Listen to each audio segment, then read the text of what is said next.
ਨਮਸਕਾਰ ਜੀ। ਮੈਂ ਆਪ ਜੀ ਨੂੰ ਇੱਕ ਆਯੁਰਵੈਦਿਕ ਦੇਸੀ ਨੁਸਖਾ ਦੱਸਣ ਜਾ ਰਿਹਾ ਹਾਂ।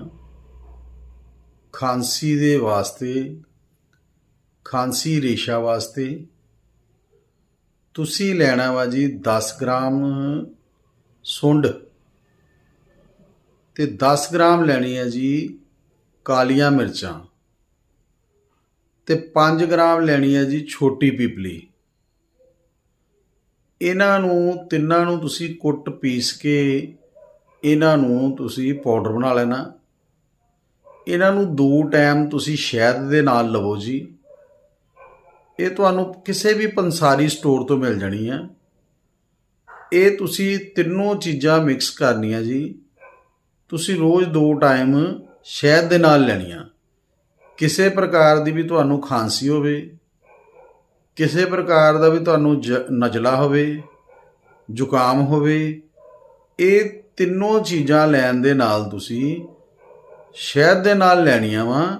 ਇਹ ਤੁਸੀਂ ਲੈਣ ਦੀ ਮਾਤਰਾ ਤੁਸੀਂ ਜਿਸ ਤਰ੍ਹਾਂ ਕਿ ਮੰਨ ਲਓ 2 ਚੁਟਕੀਆਂ ਜਿਹੜੀਆਂ ਵਾ ਤੁਸੀਂ ਲੈਣੀਆਂ ਵਾ, ਮਤਲਬ ਕਿ ਤੁਸੀਂ ਇਹ ਤਿੰਨੋਂ ਚੀਜ਼ਾਂ ਦੀਆਂ ਜਿਹੜੀਆਂ ਮਿਕਸ ਕਰਕੇ, ਫਿਰ ਦੁਬਾਰਾ ਤੁਹਾਨੂੰ ਦੱਸ ਦਿੰਦਾ ਵਾ, ਸੁੰਡ 10 ਗ੍ਰਾਮ, ਫਿਰ ਤੋਂ ਅਸੀਂ ਲੈਣੀ ਆ ਜੀ ਕਾਲੀ ਮਿਰਚ ਜਿਹੜੀ ਆ 10 ਗ੍ਰਾਮ, 5 ਗ੍ਰਾਮ ਲੈਣੀ ਹੈ ਜੀ ਤੁਸੀਂ ਛੋਟੀ ਪੀਪਲੀ।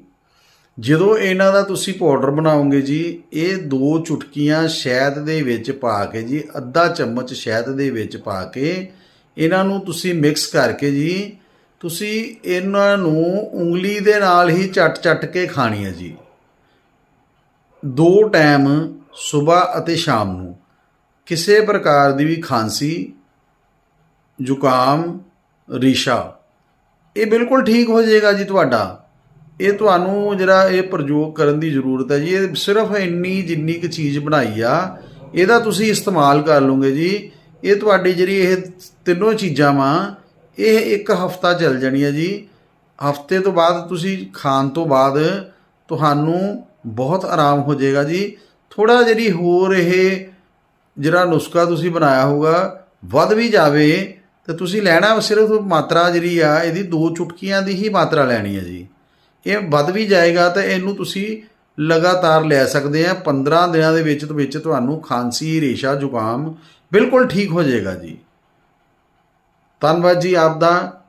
ਸਾਡੀਆਂ ਵੀਡੀਓ ਸ਼ੇਅਰ ਕਰਨ 'ਤੇ, ਲਾਈਕ ਕਰਨ 'ਤੇ, ਕਮੈਂਟ ਕਰਨ 'ਤੇ ਮੈਂ ਆਪ ਜੀ ਦਾ ਬਹੁਤ ਬਹੁਤ ਧੰਨਵਾਦ ਕਰਦਾ ਵਾਂ ਕਿ ਤੁਸੀਂ ਸਾਡੀਆਂ ਵੀਡੀਓ ਦੇਖਦੇ ਆ।